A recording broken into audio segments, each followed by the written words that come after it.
Bismillahirrahmanirrahim. Assalamualaikum warahmatullahi wabarakatuh.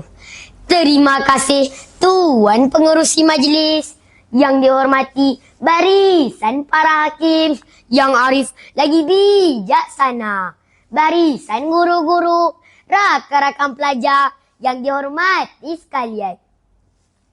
Berdirinya saya di sini untuk menyampaikan satu cerita yang bertajuk Telefon Lama di Sudut Kelas. Pada suatu hari, di sebuah sekolah rendah di pinggir bandar, terdapat seorang murid bernama Aiman. Dia seorang murid yang bijak, namun sering leka dengan telefon pintarnya. Waktu cuti yang sepatutnya diisi dengan gelak-tawa rakan-rakan hanya dihabiskan dengan menatap skrin tanpa henti.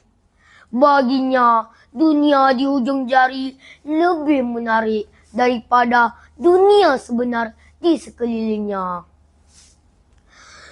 Di sudut sunyi, dia menyendiri. Dunia kecil di hujung jari. Lupa seketika erti berbakti. Dalam teknologi hanyut diri. Pada suatu hari, gurunya membawa sebuah kotak ke dalam kelas. Di dalamnya terdapat beberapa telefon lama. Murid-murid berasa hairan. Guru mereka memberikan satu tugasan, menggunakan telefon tersebut untuk membantu mereka yang memerlukan. Walaupun kelihatan usang, telefon itu masih mampu menghubungkan hati manusia. Murid-murid dibagikan kepada beberapa kumpulan. Aiman bersama rakan-rakannya berbincang dan akhirnya memilih untuk menghubungi sebuah rumah kebajikan. Bak kata pepatah, yang berat sama dipikul, yang ringan sama dijinjing. Mereka bekerja sama merancang satu lawatan. Aiman ditugaskan membuat panggilan. Pada mulanya, dia berasa janggal menggunakan telefon lama itu. Namun, dia tetap mencuba. Panggilan itu berjaya dan mereka mendapat tahu bahawa rumah kebajikan tersebut memerlukan perhatian serta sokongan. Sepanjang minggu itu, mereka membuat persiapan. Ada yang mengumpul sumbangan, ada yang menyediakan hadiah, dan ada juga yang merancang aktiviti. Namun, Aiman masih leka dengan telefon pintarnya. Dia membantu sekadar perlu sahaja. Keadaannya ibarat seperti kera mendapat bunga, tidak tahu menghargai peluang yang ada. Namun, melihat kesungguhan rakan-rakan, hatinya mula terusik. Dia mula membantu dengan lebih ikhlas. Pada hari lawatan, mereka tiba di rumah kebajikan. Kanak-kanak di situ menyambut mereka dengan senyuman yang tulus. Rakan-rakan Aiman segera bermain dan bergaul mesra. Aiman pula pada mulanya masih memegang telefon.